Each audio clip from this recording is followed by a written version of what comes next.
Baik Bapak Ibu sekalian, kalau tadi dibuka dengan pantun, saya juga harus pakai pantun nih Bapak, saya di tanah Melayu nih. Bunga sekuntum, rangkainya diambil satu. Assalamualaikum warahmatullahi wabarakatuh. Saya nggak bisa pantun yang panjang Pak, singkat aja Pak. Baik, bismillahirrahmanirrahim. Bapak Ibu sekalian, selamat pagi, salam sehat, salam sejahtera bagi kita semua yang kami hormati. Bapak Direktur PTSP, kemudian para jajaran Pak Masudi, para jajaran dari teman-teman Direktorat Pelayanan Terpadu GP Batam, Mendelung nih Pak.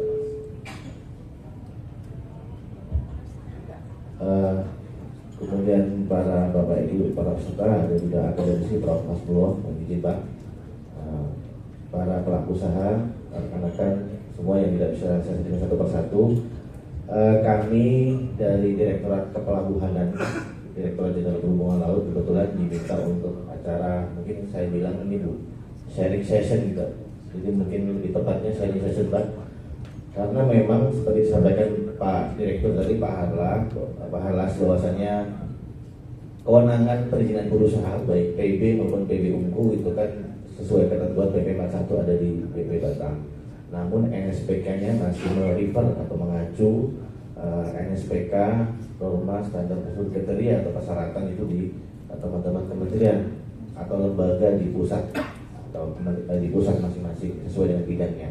Artinya kami, saya dan Pak Alex pada kesempatan hari ini pada prinsipnya akan menyampaikan paparan atau sharing terkait ketentuan umum atau persyaratan perizinan berusaha yang berkaitan dengan pengerukan dan reklamasi, sehingga nanti pelaksanaannya atau implementasinya tetap melalui OSS ataupun IBOS seperti yang tadi disampaikan Bapak Direktur.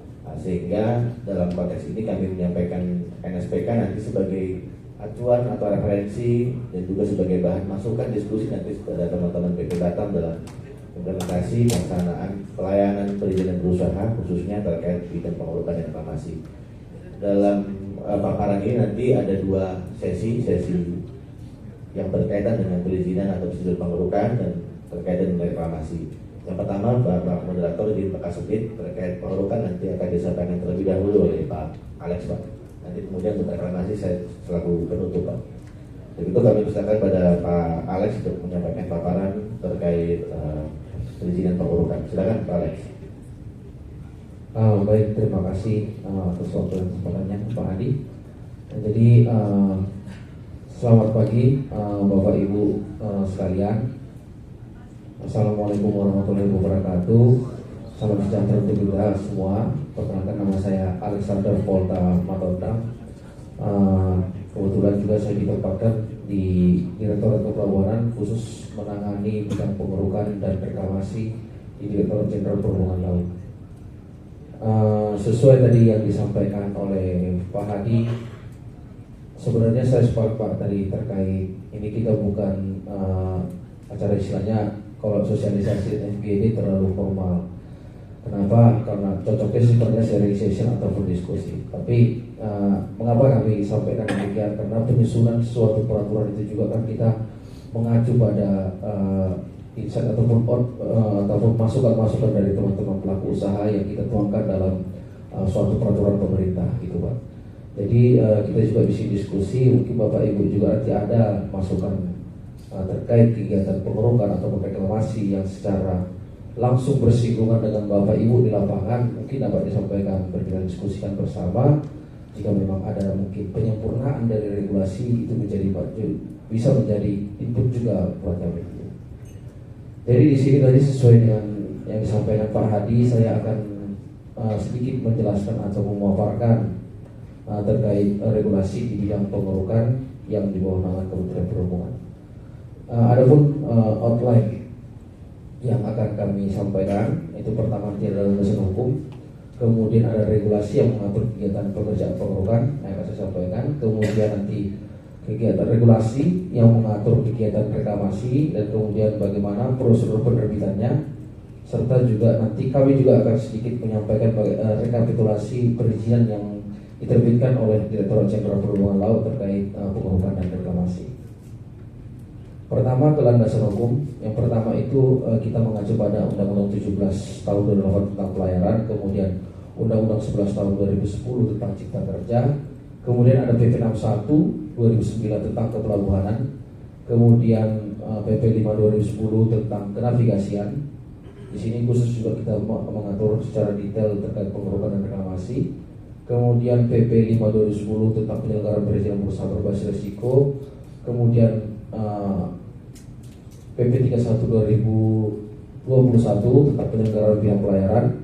Kemudian untuk regulasi secara teknis, yaitu dalam peraturan Menteri Perhubungan nomor PM 125 tahun 2014 sebagaimana telah diubah dengan PM 53 tahun 2021. Ini ada sedikit histori ataupun dilanjut dalam milestone peraturan Menteri Perhubungan terkait pengurukan reklamasi itu telah ada sejak tahun 2022, kemudian di 2021 kita perbarui mengingat telah diundangkannya Undang-Undang Pelayaran, kemudian 2014-15 itu terjadi pembaruan, kemudian yang terakhir 2015 itu dan 2021 PM 53 tahun 2021. Masuk kepada regulasi yang mengatur kegiatan pekerjaan pengurukan. Pertama, perlu menjadi modal utama kita ataupun ketentuan umum kita sebagai dasar. Di sini kita mengatur Pak, ketentuan umum terkait pengurukan dan reklamasi. Siapa saja yang bisa mengajukan perizinan berusaha perizinan berusaha di bidang pengurukan dan reklamasi. Di dalam peraturan Menteri Perhubungan kita menyebutnya sebagai pemilik kegiatan. Mungkin kalau Bapak Ibu di lapangan menyebutnya sebagai owner pekerjaan. Kalau di regulasi kita menyebutnya pemilik. Pemilik kegiatan ini kita atur Pak, kita batasi yang memang khusus bergerak di bidang kepelabuhanan. Siapa saja itu penyelenggara pelabuhan itu pastinya pemerintah, itu nanti melalui jalur APBN. Kemudian badan usaha pelabuhan.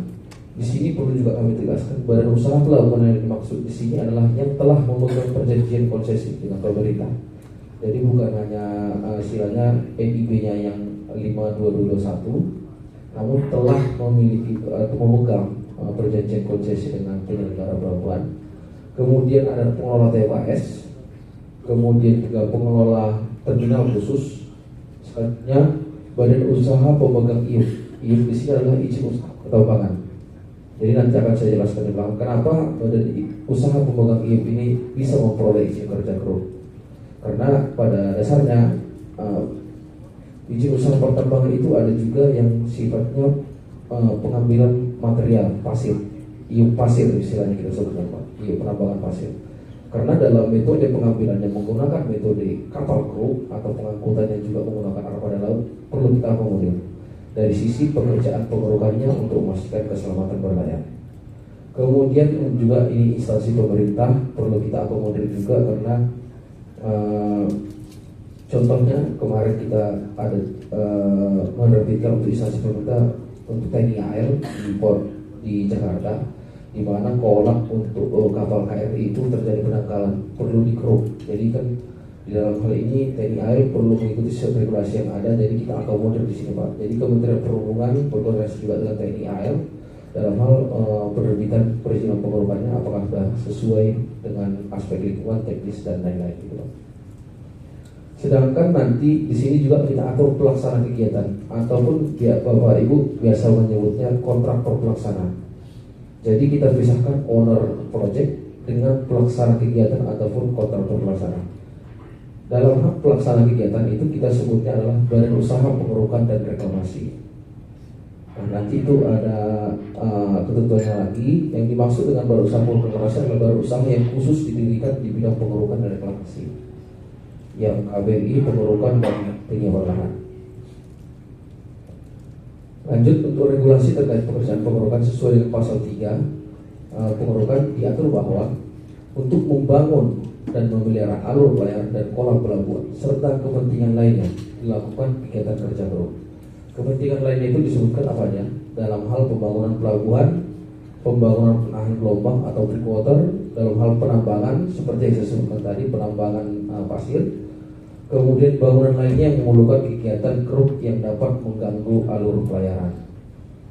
Kemudian poin 3, bangunan lainnya ini yang dimaksud adalah meliputi pembangunan terminal untuk kepentingan sendiri atau TMAS, dan juga terminal khusus. Jadi ada dalam rangka pembangunan terminal khusus itu perlu dilakukan pengerukan dulu Pak.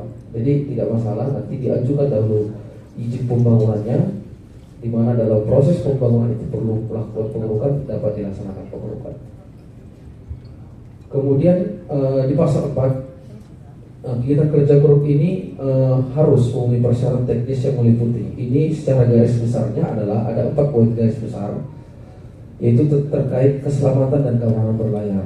Ini nanti kita jabarkan dalam persyaratan teknis. Kemudian kelestarian lingkungan itu mengacu pada izin lingkungan. Kemudian tata ruang perairan, kemudian juga tata pengairan khusus untuk terjadi sumber dan danau. Yang poin 5, persyaratan teknis keselamatan berlayar ini diatur lebih detail terkait apanya saja, yaitu pertama terkait desain, lebar alur, luas kolam, kedalaman sesuai dengan ukuran kapal yang akan melewati alur atau sesuai dengan desain. Kemudian lokasi pembuangan hasil pengerukan atau dumping area. Ini suatu isu yang cukup sensitif karena lokasi dumping ini sangat berpengaruh terhadap aspek lingkungan. Ketika itu didamping di area laut itu mungkin akan memberikan sebuah dampak pada area baru tempat pendampingan, karena akan mungkin menimbulkan kekeruhan ataupun terjadinya kerusakan biota laut di sekitar. Kemudian yang kecil itu memperhatikan daerah kabel laut, pipa instalasi bawah air, bangunan lepas pantai, pengangkatan kerangka kapal dan daerah lainnya diatur oleh ketentuan internasional untuk instansi terkait. Kemudian kita juga mengatur terkait lokasi dumping seperti yang saya sampaikan tadi, itu dapat dibuang di area laut dan di area darat. Dan untuk daerah lainnya itu ada daerah alih muat, bagian pemisah lalu lintas traffic space escape, area labu jangkar, dan daerah ranjau. Nah, di pasal 6 ini khusus diatur area dumping seperti saya sampaikan tadi, Bapak Ibu. Area dumping ini cukup sensitif terkait isu lingkungan. Mengapa jadi kita atur lebih detail, dan dapat kami sampaikan juga ya Bapak Ibu terkait lokasi pembuangan material hasil keruk atau lokasi dumping ini juga kita bukan mau gimana ya. Ini ketentuan yang poin 2, lokasi pembuangan hasil pengerukan sebagaimana maksud pasal 5 harus memenuhi ketentuan dari 20 meter LWS dan atau jarak dari garis pantai terdekat itu 12 nautical mile. Bisa keduanya dan bisa salah satu. Dan seperti saya sampaikan tadi, kita juga patut bangga karena apa? Karena dari Kementerian Lingkungan Hidup menilai hasil kajian dari Kementerian Perhubungan ini dengan menetapkan di -20 dan 12 nautical mile ini memang aman dari sisi lingkungan. Jadi nanti mungkin dari aspek lingkungan dapat Bapak Ibu tanyakan, di Kementerian Lingkungan Hidup mengatur juga area dumping itu sesuai dengan di Kementerian Perhubungan. Jadi itu ketentuannya itu -20 LWS dan atau 12 nautical mile. Jadi dari si aspek lingkungan itu dipandang sudah aman untuk lokasi pembuangan material hasil keruk. Dan kemudian untuk lokasi pembuangan di daerah darat itu kita atur juga ketika dia di dalam lokasi DLK-DLKP dan juga dia di luar DLK-DLKP. Mungkin nanti kalau di lokasi dumping di area darat itu kita perlu justifikasi Bapak Ibu. Justifikasinya apa? Lahan yang digunakan itu penguasaannya siapa? Jangan nanti Bapak Ibu melakukan pembuangan material hasil keruk di lahannya orang. Nah, itu akan menjadi potensi masalah. Dan kemudian ada kan masalah yang timbul lagi. Karena apa? Material yang ditimbun di darat pasti akan tertahan di darat, akan menimbulkan sebuah istilahnya sisa material yang akan tertimbun di area darat. Itu berpotensi untuk dimanfaatkan. Jadi makanya nanti mungkin dari Batam ketika ada usulan untuk pengajuan perizinan pengerukan di BP Batam, ketika mengajukan untuk lokasi dumping di area darat, dipastikan kembali area dumping itu penguasaan lahannya oleh siapa?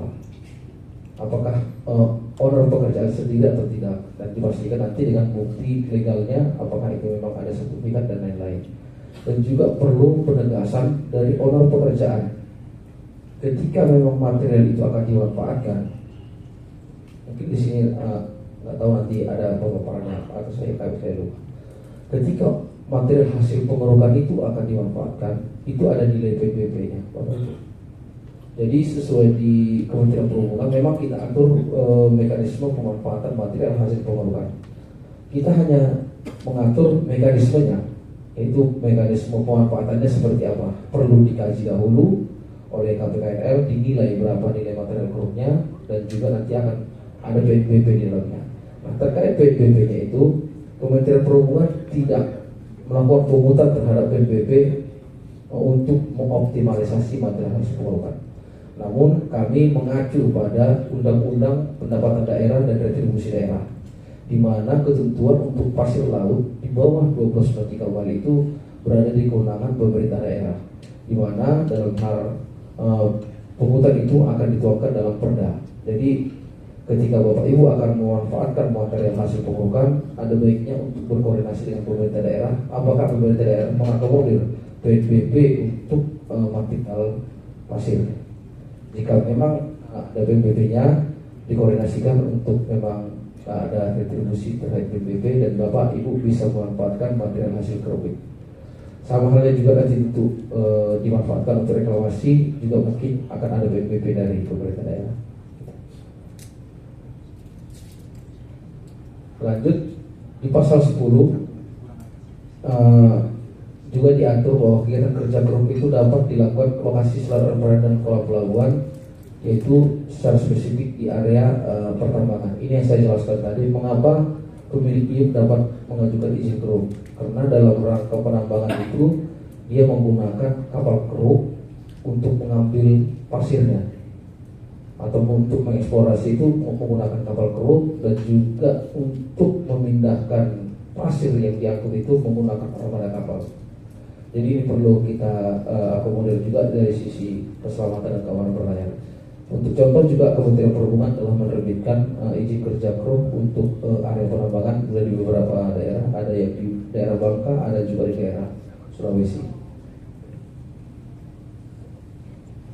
Kemudian terkait kewenangan penerbitan persetujuan pengerukan itu diatur pasal 11, yaitu Menteri melalui Dirjen untuk kegiatan kerja kru di alur, pelayaran dan perairan, dan di wilayah perairan pelabuhan utama, pelabuhan pengumpul dan terminal khusus. Jadi Bapak Ibu, jika statusnya mungkin nantinya agak menjadi pertanyaan sama poin E, di mana itu penyelenggara pelabuhan untuk kegiatan kerja kru volume pengerukan di bawah 100.000 meter kubik, dan yang ini berlokasi di dalam DLK-DLKP. Nah, mengingat terminal khusus berada di luar DLK-DLKP, ketika volume keruknya juga di bawah 100.000, itu tetap persetujuan pengerukannya diberikan oleh Dirjen walaupun di bawah 100.000, karena sifatnya atau lokasinya di luar DLK ataupun Tersus. Kemudian juga untuk Dirjen itu untuk mengeluarkan izin keruk dengan pendanaan yang dari APBN. Kemudian ada gubernur untuk wilayah perairan pelabuhan laut pengumpulan regional yang sumber dananya non APBN, bupati atau wali kota untuk wilayah perairan pelabuhan laut pengumpulan lokal, dan sungai dan danau yang non APBN. Lanjut. Nah, ini untuk persyaratan persetujuan pekerjaan pengerukan yang diatur di Kementerian Perhubungan, Bapak Ibu. Mungkin secara sekilas, secara visual Bapak Ibu melihatnya ini cukup banyak. Tapi jika diimplementasikan dalam sebuah dokumen, ini nggak banyak, Bapak Ibu. Kenapa? Karena kita mungkin sedikit saya breakdown satu-satu untuk menjadi pemahaman kita bersama. Untuk administrasi perizinan perusahaan ini OSS, kita hanya melihat NIB-nya. NIB juga memiliki perizinan perusahaan atau tidak, itu udah pasti Bapak Ibu miliki. Kemudian dokumen teknis itu meliputi peta pre-grade sounding atau hasil batimetri, kemudian profil melintang, layanan alur, slope alur ketika kegiatannya di alur pelayaran, kemudian hasil penyelidikan tanah atau borlog. Jadi untuk mengetahui material keruk ini kandungannya apa aja, sampai kedalaman sekian itu akan diketahui lapisan-lapisannya. Kemudian hasil pengamatan arus lokasi dumping, perlu diketahui lokasi dumping ini arah arusnya kemana.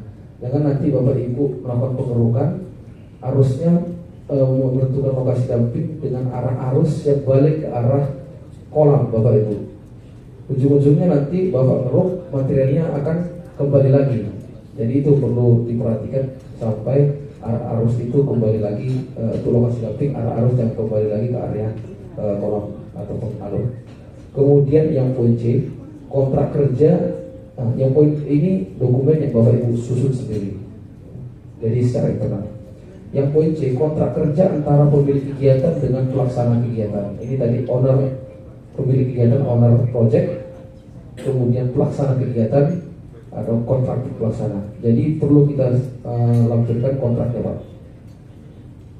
Jadi sedikit informasi Bapak Ibu, kontraktor pelaksana ataupun pelaksana kegiatan Badan Usaha Pengerukan Reklamasi yang telah tersertifikasi itu di Kementerian Perhubungan lebih kurang hampir 70 Bapak Ibu. Jadi dalam hal mengajukan perizinan pengerukan, kita akan melihat Bapak Ibu ini berkontrak dengan Badan Usaha Pengerukan Reklamasi itu enggak, yang telah tersertifikasi atau tidak. Jadi itu adalah sekitar 70 daftar perusahaannya yang sudah tersertifikasi dari Kementerian Perhubungan. Bisa kita ambil contoh seperti Part Indonesia, mungkin eksis di sini, ataupun ada beberapa juga Bahana. Kalau di Batam ya, di Batam itu ada Bahana Galang Jaya, itu juga perusahaan pengerukan. Kemudian Awak Samudra Transportasi, itu juga base-nya di Batam.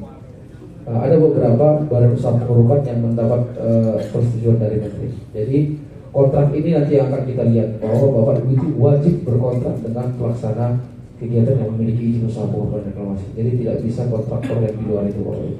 Jadi kita atur supaya memang pekerjaan pengerukan ini dilakukan oleh badan usaha yang memang tersertifikasi yang valid itu. Kemudian dokumen lingkungan. Dokumen lingkungan ini perlu kita cek nanti apakah mengakomodir kegiatan pengerukannya atau tidak dalam hal area keruk, volume keruk, dan lokasi dumping. Kemudian persetujuan untuk usaha pertambangan ini dalam rangka pertambangan. Kemudian pertimbangan terhadap aspek keselamatan keamanan pelayanan atau rekomendasi KSPOL dari penyelenggara pelabuhan. Kalau di Batam mungkin KSOP khusus Batam ya. Itu ada kita rekomendasi nanti dari KSOP. Kemudian peta laut ini satu produk nanti dengan yang poin F dan G ini menjadi satu, sebenarnya penerbitannya berbarengan. Ketika diberikan rekomendasi otomatis nanti akan memperoleh peta laut, di mana dalam peta laut itu telah diplotting area keruk dan area dumping. Jadi satu permohonan yang satu, hasilnya satu produk yang sama. Kemudian yang terakhir proposalnya, yaitu perlu yang paling sedikit membuat rencana volume keruk, peralatan yang digunakan, kemudian metode pengerukannya, kemudian rencana jadwal pekerjaan pengerukannya selesai kapan, kemudian aspek ekonomi dan dampak sosial. Jadi dapat kami sampaikan dokumen yang Bapak penuhi dari instansi luar itu hanya beberapa, yaitu cuma dokumen lingkungan dan juga rekomendasi sebenarnya. Dan dari yang pertama itu OSS, NIP-nya. Jadi hanya 3 sebenarnya. Sisanya itu Bapak Ibu yang menyusun sendiri. Jadi dari instansi luar itu cuma ada dokumen lingkungan, rekomendasi dari penyelenggara pelabuhan, dan juga dokumen perizinan dari OSS atau NIP-nya. Selebihnya itu Bapak yang siapkan sendiri. Dari sisi dokumen teknis itu pasti Bapak yang susun, proposal itu Bapak Ibu yang susun, dan kontrak kerja itu juga Bapak Ibu yang melakukan B2B dengan kontrak pelaksana. Itu. Lanjut. Nah, selanjutnya di sini nanti akan lebih detail diatur juga terkait reklamasi. Nanti selanjutnya terkait reklamasi dan ada ketentuan lain juga terkait izin reklamasi, pelaksanaan reklamasi yang dilakukan tanpa reklamasi akan dijelaskan oleh Pak Hadi. Nanti jika Bapak Ibu ada pertanyaan terkait kegiatan pengerukan, mungkin nanti di akhir sesi langsung disampaikan untuk kita diskusikan. Terima kasih. Baik, terima kasih Pak Alex. Kami lanjutkan paparan atau sharing terkait regulasi yang mengatur reklamasi sekarang. Tadi sudah disampaikan NSPK, kemudian persyaratan-persyaratannya dan juga tenor umumnya. Kembali kami sampaikan bahwasanya terkait kewenangan perizinan untuk pengerukan, itu yang tadi disampaikan adalah dalam case di luar Batam, artinya di luar kawasan Batam. Barangkali Bapak Ibu ada cabang atau perusahaan atau di lokasi yang selain Batam, maka kewenangan mengikuti ketentuan tersebut. Terkait persyaratannya sama, jadi kurang lebih sama, karena memang seperti disampaikan Pak Direktur tadi, NSPK-nya untuk perizinan berusaha di Batam mengacu NSPK yang di Kementerian. Kemudian terkait izin atau usul reklamasi, secara umum ketentuan kewenangan pelaksanaan reklamasi ini ada di Kementerian Perhubungan, kemudian ada juga di Kementerian Kelautan dan Perikanan atau KKP, serta juga di pemerintah daerah dan BP Batam. Terkait dalam konteks bagaimana batasan perhubungan dengan KKP misalkan, itu adalah dalam konteks fungsi untuk lahan reklamasinya atau bahwasanya pekerjaan reklamasi yang berada di dalam daerah lingkungan kerja dan daerah lingkungan seperti pelabuhan, baik itu pelabuhan utama maupun pelabuhan pengumpul, serta di wilayah perairan terminal khusus, ini ada di Kementerian Perhubungan. Nah, di luar itu di KKP. Artinya yang untuk kegiatan kepelabuhanan lah, kira-kira seperti itu, yang berkaitan dengan kepelabuhanan, baik itu terminal khusus maupun di perairan pelabuhan utama dan pengumpul, ini di Kementerian Perhubungan. Selain itu di KKP. Nah, kalau perairannya ada di pelabuhan pengumpan regional ada di gubernur. Kalau perairan pengumpan lokal ada di bupati. Namun jarang-jarang Pak yang ada di pengumpan regional maupun gubernur. Nah, kemudian sebagai tadi disampaikan Pak itu, kami kutip kembali bahwa kewenangan penerbitan izin atau pelaksanaan reklamasi yang berada di wilayah kawasan perairan bebas dan pelabuhan bebas Batam diberikan oleh BP Batam. Next.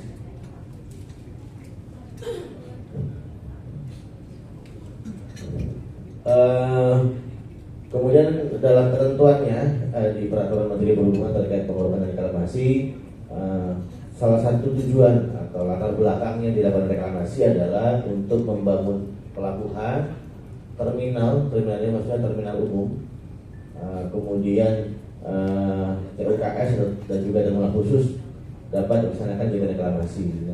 Kurang lebih sama secara umum persyaratan untuk pekerjaan atau persetujuan pekerjaan reklamasi, yaitu persyaratan kesesuaian dengan rencana induk pelabuhan atau master plan apabila pelabuhan tersebut berada di dalam daerah KKP Pelabuhan Batam. Nah, dalam konteks di kawasan Batam ini tentu BP Batam menyusun kawasan Batam secara umum. Jadi pelaksanaan reklamasi Bapak Ibu sekalian juga perlu disesuaikan atau perlu menyesuaikan terhadap rencana induk Pelabuhan Batam. Itu jangan sampai tidak selaras atau tidak harmoni dengan penyusunan rencana induk Pelabuhan Batam. Kemudian juga persyaratan keselamatan dan keamanan pelayaran serta persyaratan lingkungan kurang lebih sama. Nah, persyaratan lingkungan ini yang tadi sempat disinggung sama Pak Direktur, bahwasanya persyaratan lingkungan ini merupakan persyaratan dasar, salah satu persyaratan dasar di mana sebelum persyaratan lingkungan atau dokumen lingkungan yang terbit ada persyaratan kesesuaian tata ruang. Dan dalam konteks ini ada PKKPR, ada PKKPR darat dan juga ada PKKPR laut. Dan ini memang di luar kewenangan kami, namun kami singgung saja. Namun dalam konteks persetujuan atau izin reklamasi yang kami persyaratkan itu ya kami kunci dalam dokumen lingkungannya saja gitu. Jadi kami sebenarnya tidak mempersyaratkan dokumen PKKPRL, namun karena memang dokumen lingkungan itu mempersyaratkan PKKPRL terlebih dahulu. Nah, next, kemudian juga ada persyaratan teknis. Dalam konteks ini di luar Batam tadi ini untuk menteri apabila reklamasi di wilayah Delta DLKB, di mana menteri ini melalui dirjen atau Dirjen Perhubungan Laut, kemudian gubernur untuk di wilayah Pelabuhan Pengumpan Regional dan juga Bupati untuk di wilayah Perairan LKKP Pelabuhan Pengumpan Lokal. Next. Kurang lebih sama Pak, ini nanti kami akan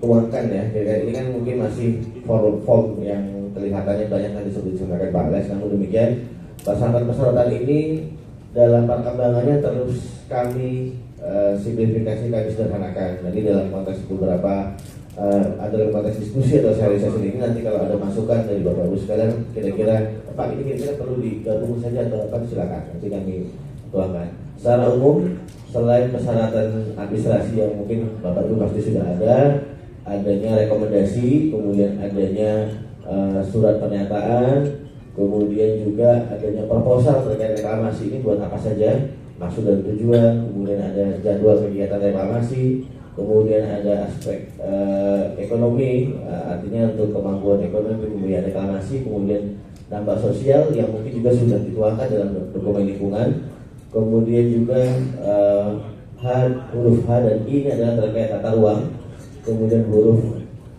G ini adalah terkait dengan rekomendasi dari KSOP, kemudian juga kontrak antara pemilik kegiatan reklamasi dengan pelaksana kegiatan reklamasi seperti disampaikan tadi, ada BUPR, Badan Usaha Pengurukan, atau Badan Usaha Pemilik Izin Usaha Pengurukan dan Reklamasi, kemudian juga kalau ada di dalam LKKP maka ada pernyataan. Jadi ini di luar batas dari konteks sebagai referensi saja, ada pernyataan menyerahkan lahan 5% kepada pemerintah. Ini di lokasi yang selain Batam, Pak. Artinya kalau di Batam, kalau tidak salah itu nanti pasti sertifikasinya atau sertifikatnya itu kan menjadi HPL ya, HPL BP Batam, di atas HPL nanti diberikan HGB kepada teman-teman pelaku usaha. Next.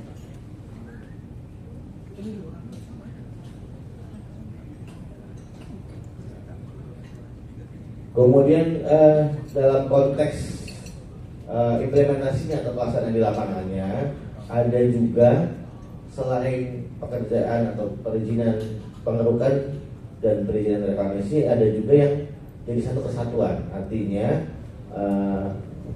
material yang digunakan untuk melakukan pekerjaan reklamasi itu berasal dari material pengerukan. Dan ini di kami memang ada satu perizinan lagi yang artinya bundling dia, perizinan pengerukan dan reklamasi. Kalau yang tadi itu hanya pengerukan saja atau reklamasi saja, yang ini bundling, satu kesatuan. Jadi material reklamasinya berasal dari material hasil pengerukan. Ini juga biasanya di lokasi-lokasi yang selain Batam juga banyak, khususnya di teman-teman yang perusahaan atau di bidang galangan juga banyak. Jadi dia ngeruk kolamnya mungkin untuk menjadi graving loop dan seterusnya, maka materialnya menjadi pematangan lahan atau reklamasi untuk slipway dan seterusnya. Next. Ini kalau sebagai referensi kalau untuk proses di Kementerian Perhubungan. Namun secara umum tadi sudah disampaikan bahwa untuk pelaksanaan di Batam dilaksanakan sesuai dengan ketentuan di BP Batam ataupun UASAS dan MIPUS. Next.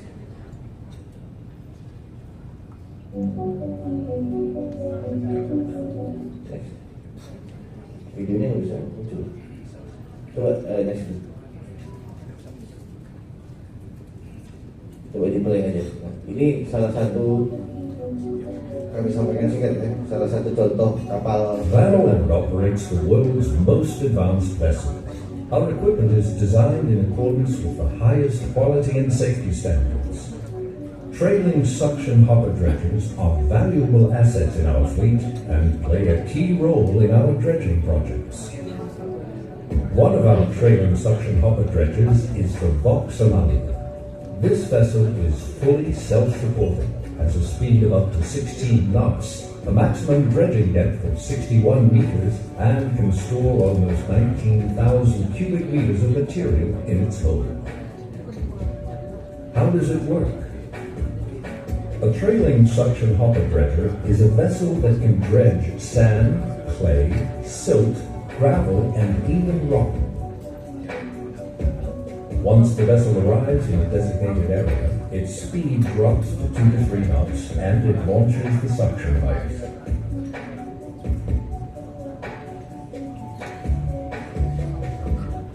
A large drag head is attached to each suction pipe. When the drag head reaches the sea or riverbed, the pumps suck the material mixed with water through the suction pipes into the vessel's hold.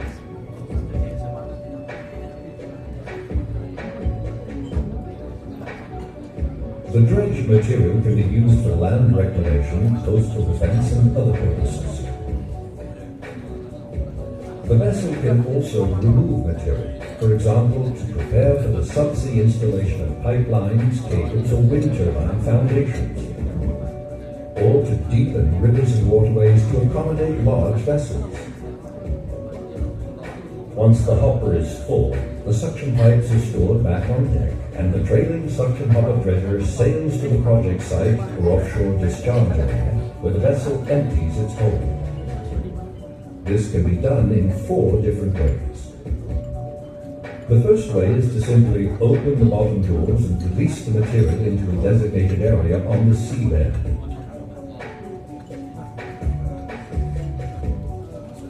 The second option is to pump the material through a floating pipeline. Pumps and water jets liquefy the material in the hold. A discharge hose connected to the bow pumps the material to the reclamation site through the pipeline. The third technique is called rainbowing, with the hopper contents being sprayed. Nah, ini jadi salah satu contoh kapal yang berjenis TSHD, Trailing Suction Hopper Dredger, yang dimiliki oleh salah satu perusahaan izin usaha pengelolaan dan reklamasi Van Oord. Saudaranya Fox Maxima kemarin ada insiden ya Bapak Ibu sekalian, mengikuti berita maritim nabrak kapal tanker di Singapura ini kemarin Pak, saudaranya kapal ini. Iya, baru kerja di Priok kemarin. Nah, jadi ini salah satu jenis kapal yang melakukan pekerjaan pengerukan dan juga bisa sekaligus reklamasi. Artinya, namun untuk beberapa jenis tertentu saja materialnya yang bersifat pasir, artinya bisa disedot. Jadi dia istilahnya seperti eskavator di bawah itu kemudian disedot pakai suction system, kemudian ditampung di lambung kapalnya, kemudian bisa dibuang lewat lambung bawah, bisa juga disemprot untuk pekerjaan reklamasi. Ini salah satu contoh kapal yang bekerja di bidang pengelolaan dan reklamasi. Next. How does it work? Yang ini contoh kapal yang dengan tipe CSD atau Cutter Suction Dredger. Prinsipnya sama, tapi tipenya dia cutter gitu. Tidak ada cutter, coba diputar dulu. How does it work? Let's take a look. Of course, the most important work happens underwater, controlled by the operator from inside the control cabin. He starts by lowering the ladder. Now the cutter head can do its work, loosening soil from the bottom. A dredge pump sucks the loosened material through the suction pipe and discharges it. Pretty simple, right? But how does the dredger move around to dredge an entire terrain? The CSD is designed to tackle this efficiently and very effectively. The dredger is anchored on port and starboard, but contrary to normal anchors, these are not meant to keep the vessel still, but to move it from side to side.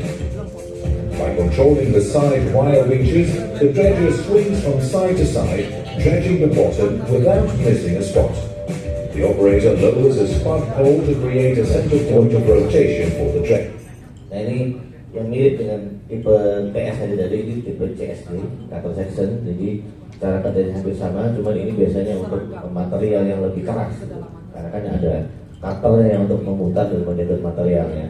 Dan biasanya ini untuk kegiatan pengerukan yang yang lebih kecil lah areanya. Artinya untuk manuvernya dia lebih mobile gitu daripada yang TSHD tadi biasanya untuk volume besar. Next, paparan berikutnya.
Ya, selanjutnya ini berkaitan dengan namanya